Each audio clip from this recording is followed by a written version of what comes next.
In a world where royal secrets are buried deep, one shocking revelation threatens to expose everything. Arthur Parker, Queen Camilla's own son, has finally broken his silence, and what he says about Princess Diana's death will leave you speechless. Hidden conspiracies, powerful players in the shadows, and a chilling truth that the royal family has tried to keep from the public for decades. Why did Diana have to die? Who truly controlled her fate? And why is Arthur now in danger for telling the truth? For years, whispers filled the halls of Buckingham Palace, secrets only the walls could keep. It was a place where history, power, and grief collided, but none more tragically than the story of Princess Diana. Her untimely death had shaken the world, leaving behind a void of unanswered questions. The media speculated endlessly, filling the air with rumors and conspiracy theories. But what no one knew was that the truth had been locked away by those who feared it most. Then came the day when Queen Camilla's son, Arthur Parker, finally broke his silence. It had been years since Diana's death, yet the pain of the past remained fresh in his mind. Arthur, a reserved and quiet man, had lived in the shadow of his mother's controversial marriage to Prince Charles. Despite his position in the royal family, Arthur had never sought the spotlight. But when the press got wind of a new interview, the world braced for something monumental. On a rainy Thursday evening, as the cameras flashed, Arthur spoke with a calm that was both chilling and unnerving. "I've always been reluctant to speak out," he began, his voice steady. "But my silence has allowed lies to be told, lies that need to be corrected." The room fell silent. No one had expected this. His words were like a heavy weight, pulling the air out of the room.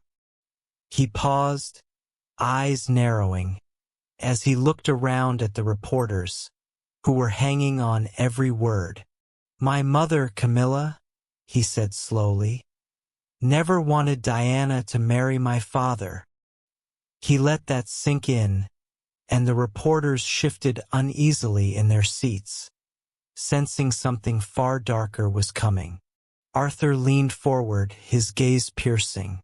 "She did everything she could to destroy Diana, to ruin her." The atmosphere in the room grew tense. Every word Arthur spoke carried a weight that was impossible to ignore. He didn't hesitate, laying bare details of his mother's jealousy and the lengths she went to in order to undermine Diana's image. The tapes, the letters, the phone calls.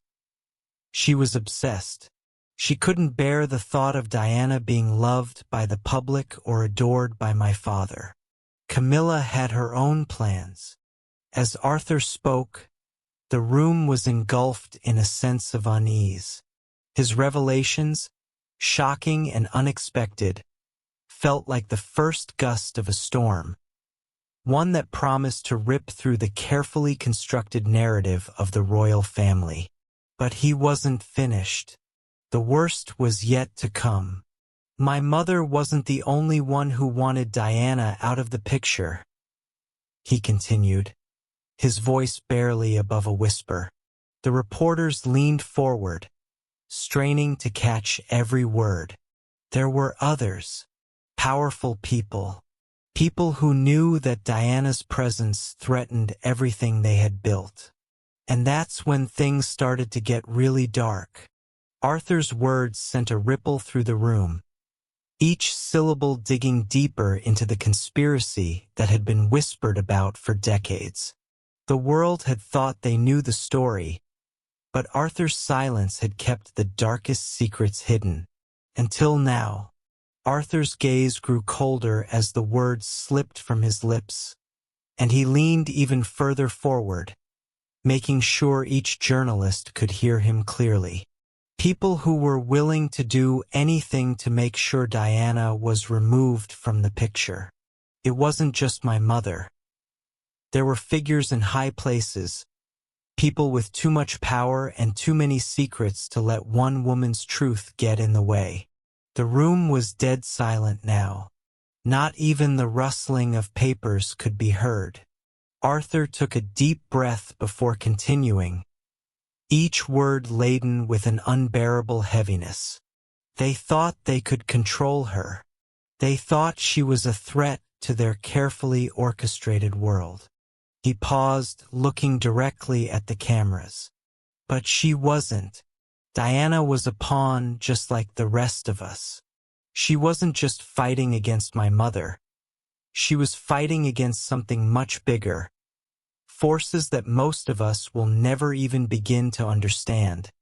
He exhaled, the weight of his own words starting to press down on him. I wasn't old enough to see everything, but I saw enough. I saw the constant pressure on my mother to destroy Diana, to make sure she was never seen as a threat. But it was the people behind the scenes who made everything worse.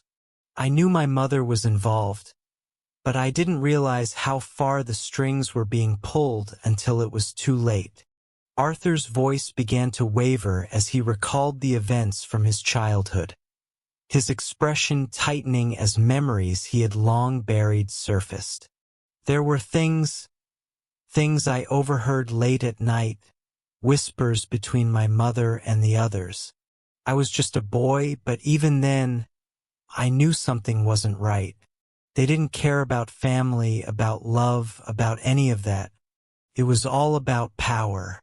They knew Diana couldn't be controlled, and that terrified them.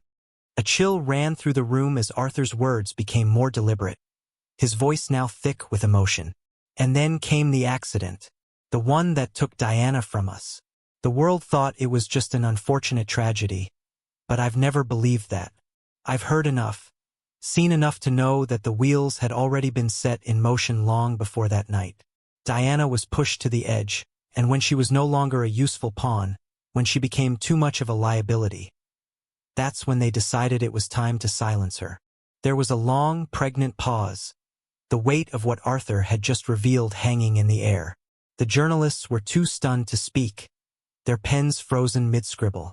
But Arthur wasn't done.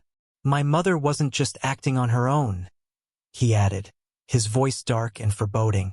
There were other names involved, people whose reputations you wouldn't dare question. They all wanted Diana gone, and I didn't see it until it was too late. The people who orchestrated Diana's death didn't just want to end her life. They wanted to rewrite history, erase everything she represented. And now, no one dares speak the truth.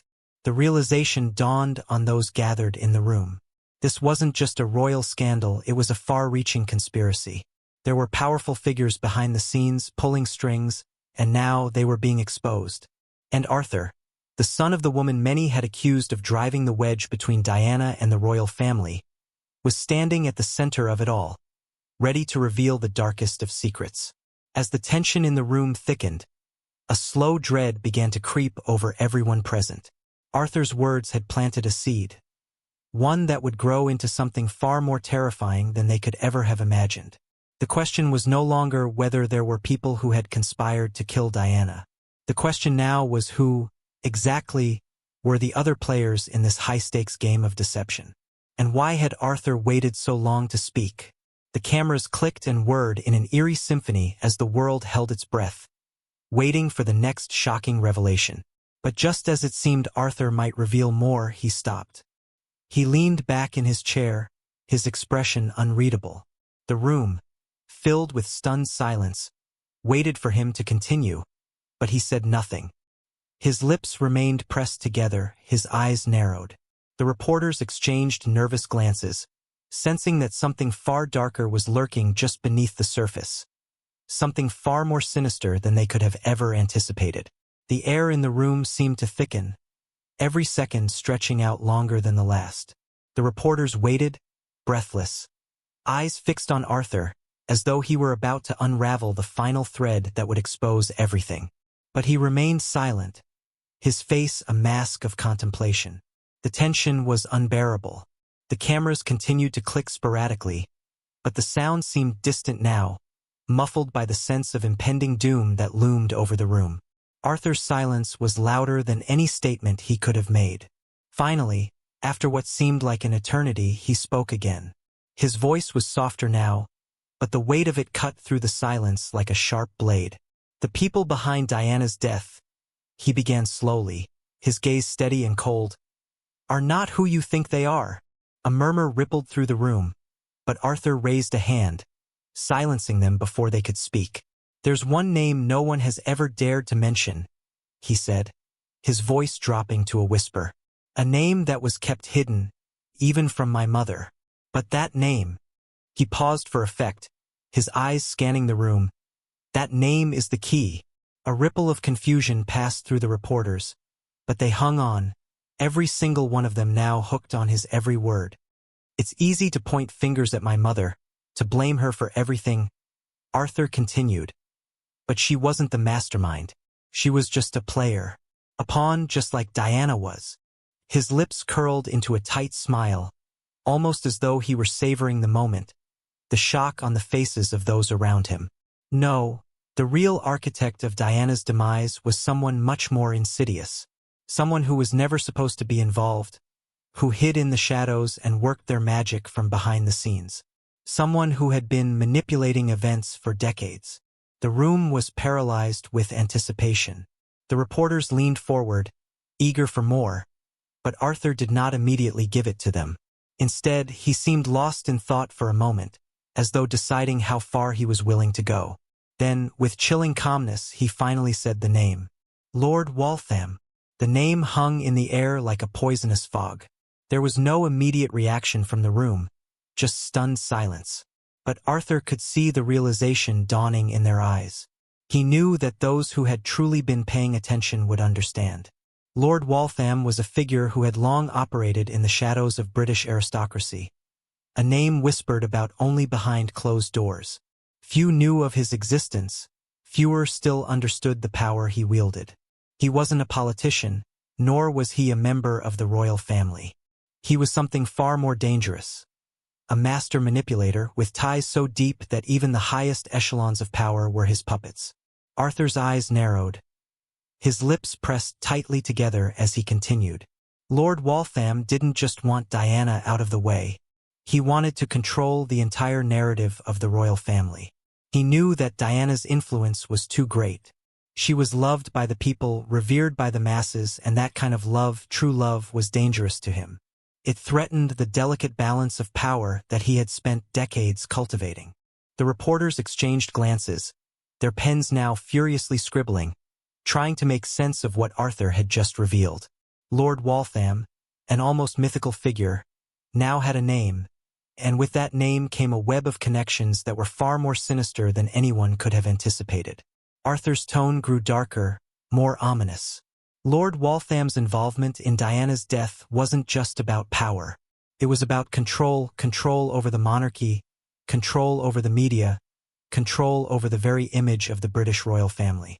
And when Diana refused to play the role they wanted her to, when she became too unpredictable, they had to take drastic action. They made sure the car crash that night wasn't just an accident. It was orchestrated. Every detail, every move had been planned. He paused again, his words now hanging in the air like a heavy fog. The crash was no accident, he said, his voice low and laden with an unsettling certainty. It was a message, a warning, and it was meant to silence not just Diana, but anyone who dared to challenge the narrative that Lord Waltham and his allies had so carefully crafted. The reporters were too stunned to speak. Their minds raced as they tried to process what they had just heard. But before any of them could ask the questions that were now burning in their minds, Arthur stood up from his chair abruptly, his face unreadable. That's all I can say for now, he said, his tone cold and final. But I promise you this, there's more. And one day, the truth will come out. With that, Arthur turned and walked out of the room, leaving behind a stunned silence, a room full of people scrambling to grasp the enormity of what they had just witnessed. The room was left in chaos. Journalists scrambled to collect their thoughts, but nothing made sense. They knew they had just witnessed the beginning of something far more dangerous than they had anticipated. Lord Waltham, an almost mythical figure who had lurked in the shadows for decades, was now at the center of it all. His name, once a mere whisper among the powerful elite, had been thrust into the light. The reporters glanced at each other, their eyes wide with disbelief. Arthur's revelation had shattered everything they thought they knew. No one dared to speak for a long moment. The weight of his words hung heavily in the room, leaving an oppressive silence in their wake. One reporter, a seasoned veteran with a sharp instinct for breaking news, was the first to regain his composure. He spoke quietly, his voice almost a whisper. "We need to find out everything we can about Lord Waltham. Everything." His words sparked a flurry of activity, as pens scratched against paper and phones were pulled from pockets. The journalists knew they had just unearthed a story so huge, so dangerous, that it would change the course of history. The question was no longer about whether Arthur was telling the truth. He had given them enough pieces to prove that something dark, something sinister, had been set in motion long before Diana's death. They had to dig deeper. As the journalists left the room, the unsettling truth settled over them like a thick fog. Arthur Parker's words had opened a door, but they had only seen the first glimpse of what lay beyond. Lord Waltham was not just a name. He was a ghost in the royal family's history, and now it seemed he was the one pulling the strings. But why? And what was his ultimate goal? The media outlets buzzed with the news, their reporters working around the clock to uncover every shred of information about the elusive Lord Waltham. What they found, however, was nothing short of chilling. Lord Waltham had been a powerful figure long before Diana ever entered the royal fold. He had vast wealth, an empire built on secrecy, and connections that reached into the highest echelons of British society. He wasn't just a noble. He was a puppet master, orchestrating events from behind the scenes. His influence was unparalleled, and yet, until now, his name had been kept hidden, his actions obscured in a shroud of mystery. Arthur's mention of him had thrown the public into a frenzy, but the deeper the reporters dug, the more terrifying the truth became. Lord Waltham wasn't just a bystander in Diana's life. He was one of the key players who had been orchestrating the events that led to her tragic death. The deeper they went, the more they uncovered. Lord Waltham had been in contact with several high-ranking figures in the British government, as well as members of the royal family. It became clear that his influence stretched far beyond what anyone had imagined. He had been manipulating the media, controlling narratives, and carefully crafting a version of reality that suited his interests. But what was his endgame? As the weeks passed, a terrifying picture began to emerge. Arthur's words had set in motion a chain of events that no one could have predicted. The investigation into Lord Waltham's involvement in Diana's death became a worldwide sensation, with people from all corners of the globe clamoring for answers. But even as the truth began to unravel, there was one thing no one could account for: the silence of the royal family. Prince Charles, Queen Camilla, and the others refused to comment on Arthur's claims. They had already been caught in the web of scandal, but now, with Lord Waltham's name in the mix, their silence seemed even more sinister. It wasn't long before the first threats started to surface. Anonymous messages began flooding the inboxes of journalists, warning them to stop their investigation. Some journalists received chilling phone calls in the dead of night, telling them to back off or face the consequences. But there was no going back. The world now knew too much. The story was bigger than anyone had anticipated. It wasn't just about Diana anymore. It was about power, corruption, and a system that had been manipulating the public for decades. It was about the people who had gone to unimaginable lengths to protect their secrets. And somewhere in the shadows, Lord Waltham was watching, waiting, pulling the strings. The game had changed, and now the stakes were higher than ever before. The journalists were no longer just chasing a story. They were being hunted.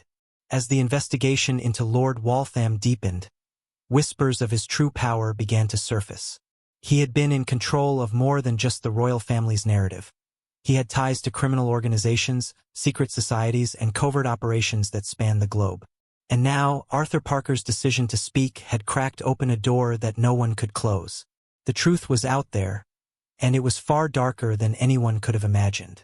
The story was far from over, but one thing was certain. No one was safe. The question now was whether anyone would live to see the full truth come to light. The pressure had mounted to unbearable levels. What had started as a quiet revelation in a royal press room had morphed into a global frenzy. A frenzy that no one, not even Arthur Parker, could control. The media, driven by hunger for the truth, had dug into every corner of Lord Waltham's life, uncovering more and more disturbing details about his power, influence, and the shadowy figures who had helped him shape the monarchy's image. Yet, the more they uncovered, the more dangerous it became. A sense of foreboding settled over the investigation. The journalists, once eager to unravel the mystery, now began to sense something darker at play. The threats had escalated. Some of their colleagues had gone missing. Others had been found dead under mysterious circumstances. Their deaths ruled as accidents, but everyone knew better. The web that connected Lord Waltham to so many powerful figures had begun to tighten, and those involved were willing to do anything to protect their secrets. Arthur, once the reluctant heir to his mother's scandalous marriage, now found himself at the center of a storm that could not be undone. He had set the ball rolling, but even he could not have predicted how deep the conspiracy went.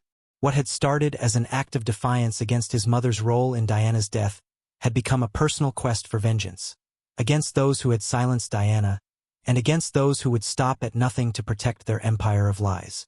But in the end, it was Arthur's own life that became the final casualty of the story.